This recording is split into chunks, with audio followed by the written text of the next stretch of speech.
지난주일까지 요한계시록 1, 2, 3장을 함께 읽었습니다.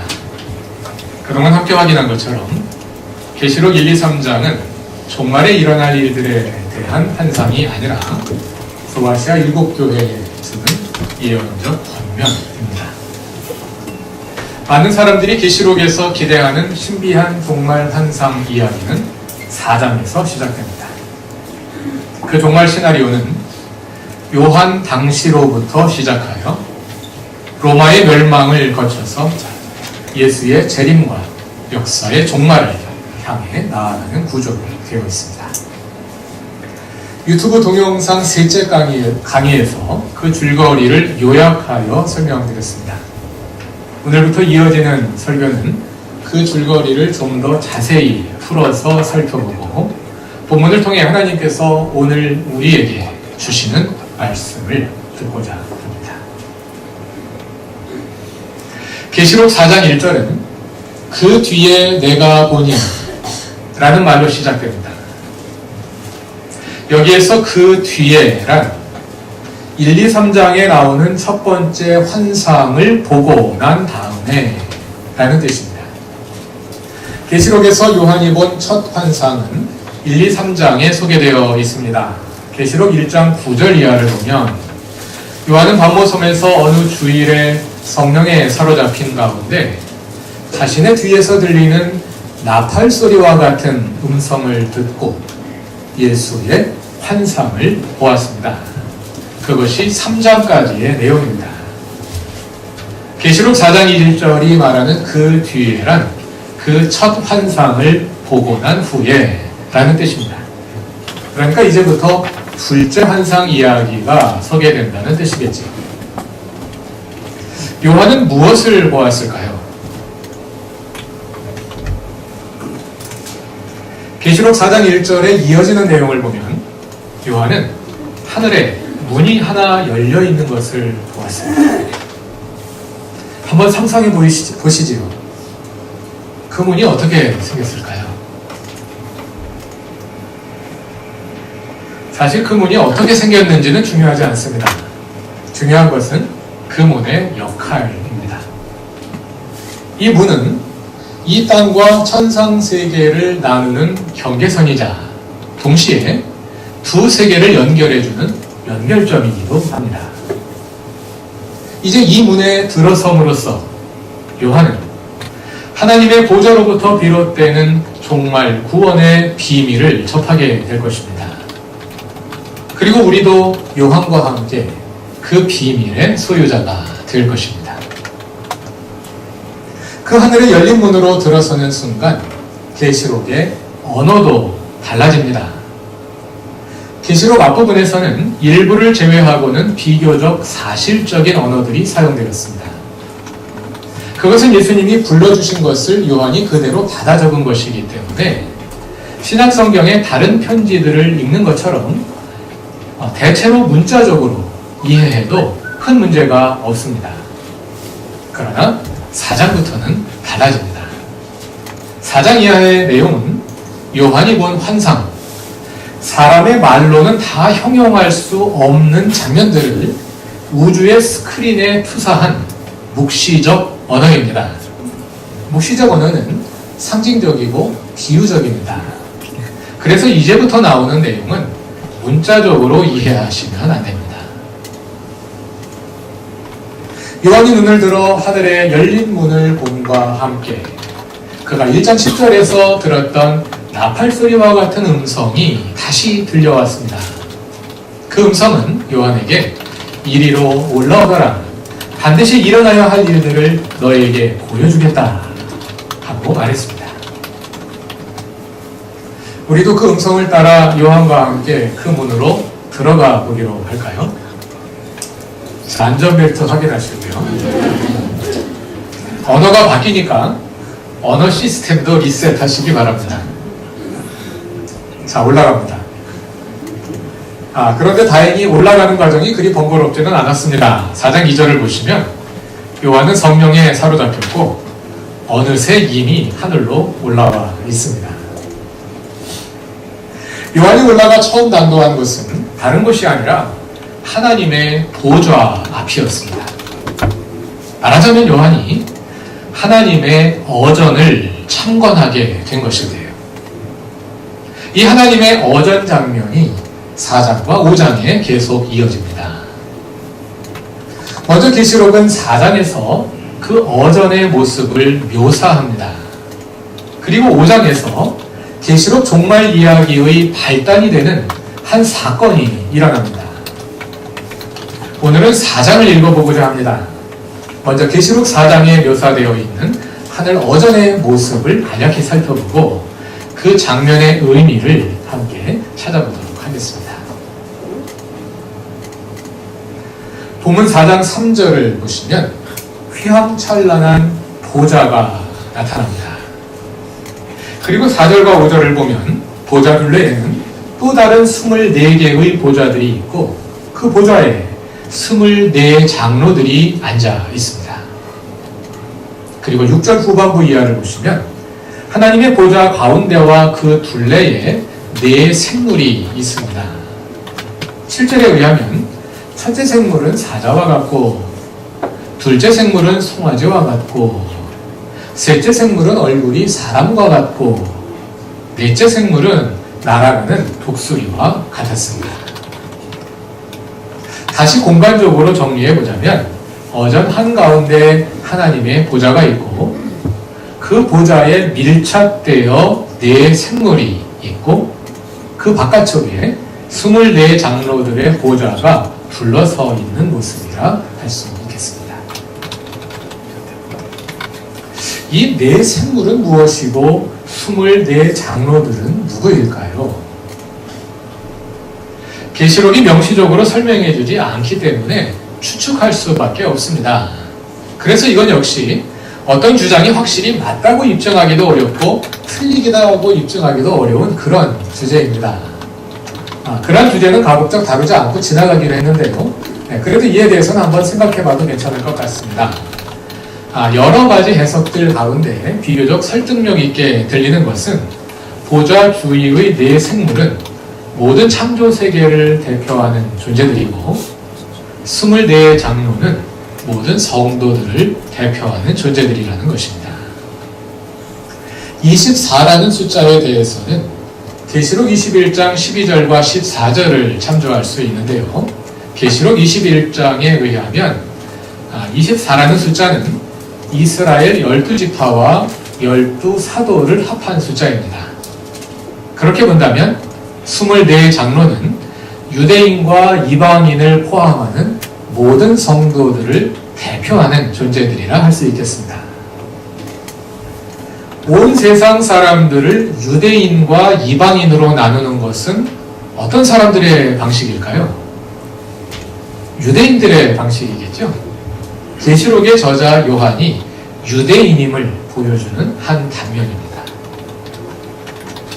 계시록 4장 이하의 종말 환상은 묵시적 언어로 기록되어 있어서 때로 사실적 언어에 익숙한 우리들을 당황하게 합니다.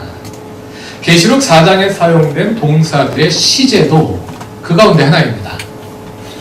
우리말 번역 성경들을 보면 4장에 나오는 모든 동사들의 시제가 과거형으로 되어 있습니다. 다른 나라 성경들도 그렇게 번역하는 경우가 많습니다. 그런데 헬라어 원문을 보면 시제의 변화가 있습니다. 4장 전체가 한 장면을 묘사하는 것인데요. 그 한 장면 안에서 시제가 바뀝니다. 1절과 2절에는 과거형 동사가 사용됩니다. 당연하겠죠. 요한이 환상을 본 것은 계시록을 저술하던 시점보다는 과거이니까 내가 보았다, 이랬더라 하고 과거로 서술하는 것이 당연하겠죠. 그런데 5절로 넘어가면 이 시제가 현재형으로 바뀝니다. 우리말에는 있었습니다 이렇게 나옵니다만 헬라어 원문에는 있습니다 이렇게 현재형으로 바뀝니다. 그 현재 시제가 8절까지 이어지고요. 또 다시 9절부터는 시제가 미래형으로 바뀝니다. 미래형으로 바뀌면 어떻게 서술이 될지 한번 본문을 보시면서 상상해 보실 수 있을 것입니다. 이러한 시제 사용에 대해서도 여러 가지 해석이 있습니다. 많은 학자들은 시제가 분명하지 않은 히브리어의 어법이 반영된 것이라고 봅니다. 계시록의 저자 요한은 여러 가지로 볼 때 유대인이 분명해 보이는데요. 아마도 히브리어 또는 아람어로 사고하면서 헬라어를 사용한 것으로 봅니다. 그래서 아람어적, 세머적 용법이 담겨있는 투박한 헬라어를 사용하는데요. 그런 과정에서 히브리어의 특성상 과거의 사건을 현재나 미래 시제로 서술하는 일이 생길 수도 있다는 것입니다. 히브리어가 그렇습니다. 시제가 분명하지가 않습니다. 히브리어를 모르시는 분들은 무슨 말인지 잘 이해가 안 되시겠습니다만 그냥 그렇구나 하고 넘어가 주시면 되겠습니다. 그래서 우리말 성경들은 그러한 해석을 따라서 4장 전체를 과거 시제로 번역한 것입니다. 그러나 저는 그와 다른 이해도 가능하다고 생각합니다. 4장 8절을 한번 보시죠. 4장 8절 마지막 문장을 보시면 하나님을 누구로 서술하나요? 하나님은 전능하신 분이며 전에도 계셨고 지금도 계시며 장차 오실 분입니다. 헬라어 원문을 보면은요, 이 말이 8절 마지막에 나오고 바로 이어서 9절에서 미래형 동사가 사용되기 시작합니다. 아마도 요한은 전에도 계셨고 지금도 계시며 장차 오실 시간을 초월하신 하나님을 서술하기 위해서 하나님이 어떤 장면에 과거와 현재와 미래 시제를 함께 사용한 것이 아닐까 추측해봅니다. 만약 그런 것이라면 이러한 시제 사용은 그 자체로 의미가 있습니다. 하나님은 어제나 오늘이나 내일이나 과거나 현재나 미래나 우리의 주님이신 분이기 때문입니다. 이러한 고백이 단지 교리적으로 공허하게 들릴 수도 있습니다. 우리가 너무 편안한 상황에서 계시록을 읽기 때문입니다. 그러나 계시록의 청중이 주후 1세기의 성도들에게는 달랐습니다. 그들에게는 그것이 하나님이 과거의 하나님이실 뿐만 아니라 오늘의 하나님이시고 미래의 하나님도 되신다는 그 사실이 매우 현실적인 주제였고 생사를 가르는 문제였습니다. 계시록 2, 3장에서 확인한 것처럼 소아시아의 7교회가 급격하고 전면적인 박해에 처해 있었던 것은 아닙니다. 그러나 그 당시 그리스도인들이 처해 있었던 작지 않은 고난의 상황이 그들의 신앙에 큰 위협으로 다가오고 있었던 것이 사실입니다. 그리스도인들은 거듭된 황제 숭배의 요구에 직면해 있었고 비록 아직은 소수에 불과할지라도 황제 숭배를 거부하다가 순교하는 신앙인들이 이미 나오고 있었습니다.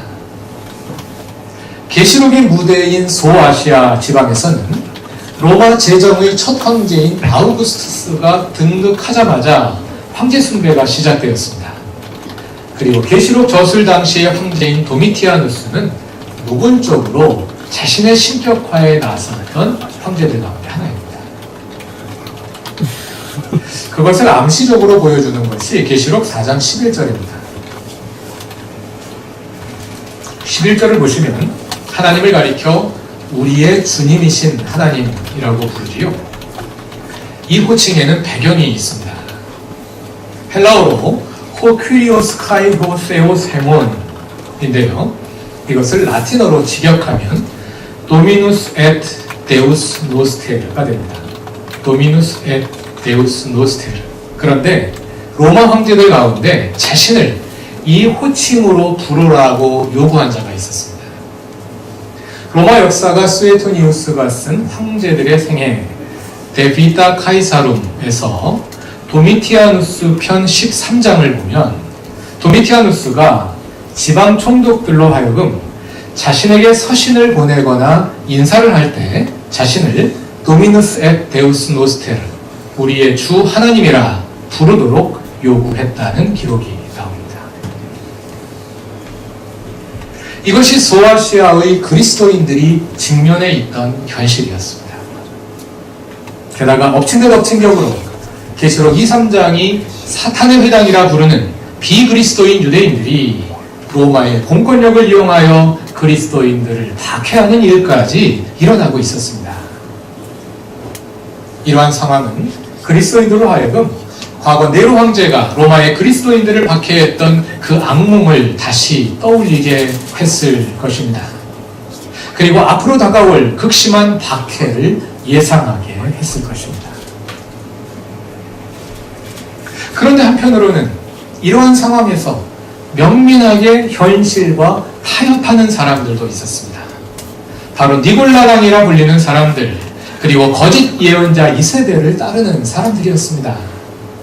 그들은 황제 숭배를 신앙적으로 정당화하며 마치 그 일이 아무것도 아닌 듯 그 현실에 순응하며 황제의 우상 앞에 엎드려 절하고 있었습니다.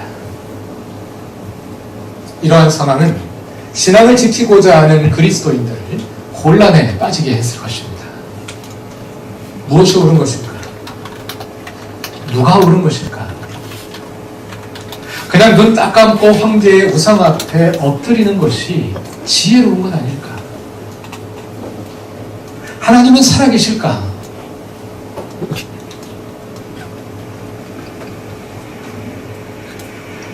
만일 살아계시더라도 하나님이 이 상황을 타개할 만한 힘이 있으실까? 미래는 어떻게 될 것인가? 계속 이대로 갈 것인가? 요한계시록 4장은 그렇게 꼬리를 물고 이어지는 질문의 직면에 있던 그리스도인들에게 주시는 대답입니다. 보아라, 하나님이 이렇게 살아계신다. 그분은 전에 계셨을 뿐 아니라 지금도 살아계시며 장차 오셔서 이 세상을 심판하실 것이다. 하나님이 힘이 없으셔서 당하고 계셨던 것이 아니라 하나님은 전능하신 분이시다. 그 하나님이 이제 역사에 개입하실 것이다. 그 날이 멀지 않았다. 이제 곧 개입하실 것이다 하는 메시지가 계시록 4장에 담겨 있는 것입니다. 그리고 이러한 메시지를 보강하는 이미지가 하나 있는데요. 그것은 내 생물에 가득한 눈들입니다. 4장 6절 후반부를 보면 내 생물은 앞뒤에 눈이 가득하고요. 8절을 보면 둘레와 안쪽에 눈이 가득 달려 있습니다. 이 가득한 눈들은 모든 것을 보고 계시는 하나님, 모든 것을 알고 계시는 하나님을 상징합니다. 하나님이 모르셔서 가만히 계시는 것이 아니다. 그분이 여러분의 상황을 속속들이 다 알고 계신다. 다만 아직 때가 안 되었을 뿐이다. 그러나 멀지 않았다. 하나님께서 곧 역사에 개입하실 것이다. 이러한 메시지가 여기에 담겨 있는 것입니다. 계시록 4장에 나오는 하나님의 어정 장면은 하나님의 존재를 대변합니다. 그런데 이 장면이 계시록 이야기의 중요한 지점마다 계속해서 반복하여 등장합니다. 특히 계시록의 중심 줄거리를 이어가는 세 개의 칠중주, 곧 7임과 7나팔과 7대접이 모두 이 하나님의 어전 장면으로 시작해서 어전 장면으로 끝납니다. 먼저 지금 우리가 읽고 있는 4장과 5장의 하나님의 어전이 상세히 묘사된 후에 6장부터 7인을 여는 장면들이 시작됩니다. 그러니까 계시록 4, 5장은 크게 보면 계시록의 종말환상 전체를 여는 장면이면서 동시에 작게 보면 종말환상의 첫 7중주인 7임 시리즈를 여는 장면이기도 합니다. 둘째 7중주는 7나팔 재앙입니다. 계시록 8장에서 시작되는데요. 먼저 8장 2절, 2, 3, 4, 5절에서 하나님의 어전 장면이 등장합니다. 그리고 나서 6절부터 7나팔 재앙이 시작됩니다. 일곱 대접제안과 마찬가지입니다. 다 같이 계시록 15장을 찾아보시고요. 5절을 보면 하늘에 있는 증거의 장소인 장막 성전이 나옵니다. 하나님의 어전을 가리키는 말입니다. 그리고 나서 16장에서 일곱 대접 제안이 시작됩니다. 이렇게 계시록의 종말환상 전체와 그 안에 담긴 주요 사건들은 모두 하나님의 어전 장면과 함께 시작됩니다. 그런데 하나님의 어전을 묘사하는 계시록 4장을 자세히 관찰해보면 여기에는 찬란하고 장엄한 시각적인 광경뿐 아니라 하늘이 떠나갈 듯한 큰 소리들이 그로부터 물려나오고 있는 것을 볼 수 있습니다. 아니, 들을 수 있습니다. 다 같이 계시록 4장 5절을 찾아봅시다. 제가 읽어보겠습니다. 그 보좌로부터 번개가 치고 음성과 천둥이 울려 나오고, 보좌에서 번개가 치며 음성과 천둥 소리가 울려 나오고 있습니다. 이 번개와 음성과 천둥 소리는 계시록에서 하나님의 존재를 알리는 일종의 주제 음악이라 할 수 있습니다. 계시록의 주요 장면에 이 장면과 이 소리가 같은 단어로 반복해서 등장합니다. 계시록에 4번 나오는데요. 처음은 지금 우리가 읽고 있는 4장에서 나오고, 다른 3번은 세계의 7중주가 끝나는 지점에서 나옵니다. 그리고 다시 나올 때마다 거기에 새로운 소리가 더해지면서 점층법을 이룹니다. 먼저 7째 인을, 첫 번째 종말환상 장면의 첫 번째 7중주인 7째 인을 떼는 장면이 8장 1절에 나옵니다. 마지막 인이 7째 인이죠. 마지막 인을 뗀 후에 5절 끝부분을 보시면 번개와 소리와 천둥 소리가 납니다. 이번에는 거기에 지진이 더해집니다. 이 소리는 하나님의 존재를 알리는 소리입니다. 일곱 나팔 제안도 마찬가지입니다. 7째 나팔을 부는 장면이 11장 15절에 나옵니다. 그리고 나서 19절을 보면 번개와 소리와, 여기서 소리로 번역된 단어와 음성으로 번역된 단어는 같은 단어인데요. 왜 다른 단어를 사용했는지 모르겠습니다. 번개와 소리와 천둥과 지진에, 거기에 이번에는 큰 우박이 더해집니다. 갈수록 악기 편성이 더 많아지고요. 소리도 더 웅장해집니다. 마지막은 일곱 대접입니다. 7째 대접을 쏟는 장면이 16장 17절에 나오고요. 바로 다음 절인 18절을 보시면 번개와 음성과 천둥과 큰 지진이 일어납니다. 그리고 21절에서 역시 큰 우박이 떨어집니다. 이처럼 계시록의 모든 주요 사건들은 하나님의 어전 장면으로 시작해서 어전 장면으로 끝납니다. 하나님의 어전은 하나님의 존재를 상징합니다. 계시록의 모든 사건이 하나님의 존재로부터 시작해서 하나님의 존재로 끝나는 것입니다. 왜 그럴까요? 하나님의 존재 자체가 구원이기 때문입니다. 하나님의 존재 자체가 복음이기 때문입니다. 전에만 계셨던 것이 아니라 지금도 살아계시며 장차 온 세상의 주님으로 이 역사에 개입하실 하나님, 그분이 바로 복음입니다. 이 자리에서 함께 예배드리고 있는 우리에게 하나님은 어떤 분이셨습니까? 그리고 지금은 어떤 분이십니까? 그리고 우리는 미래에 하나님이 우리에게 어떤 분이 되시기를 기대합니까? 하나님은 우리의 삶에 살아 계셨습니다. 그분은 지금도 우리의 삶에 살아 계십니까? 살아 계시다면 어떤 모습으로 살아 계십니까? 그리고 우리는 그분이 이루실 미래를 신뢰하며 우리의 삶을 그 미래에 내어 맡길 수 있습니까? 우리는 지난 수요일부터 시작된 40일간의 사순절 가운데 첫 주일을 보내고 있습니다. 그러나 소아시아 7교회의 성도들에게는 그들의 일생 전체가 사순절이었습니다.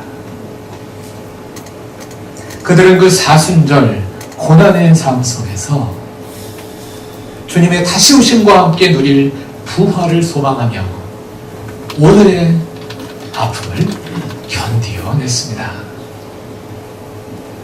그 하나님, 우리에게도 희망과 확신의 근거가 되시길 바랍니다. 그 하나님이 우리의 진정한 기쁨이 되시길 바랍니다. 사순절의 요한계시록을 함께 읽는 그루터기 교회의 모든 성도들의 삶에 희망으로 미래를 향하는 부활의 은혜가 가득하기를 바랍니다. 다 같이 기도드리겠습니다. 거룩하신 주 하나님, 주님은 전에도 우리의 삶에서 역사하셔서 이제까지 우리의 인생을 이끌어 오셨고 지금도 우리 삶의 모든 영역에서 모든 순간에 주님이 되시며 장차 새 하늘과 새 땅의 창조자로 오실 것입니다. 주님이 우리의 기쁨 되시고 우리의 희망과 능력이 되시옵소서. 이 사순절 계시록의 성도들을 기억하며 우리에게 새로운 미래를 여실 주님을 바라보며 오늘의 고난을 이기게 하시고 손해볼지라도 사랑하며 살게 하소서. 예수님의 이름으로 기도드립니다.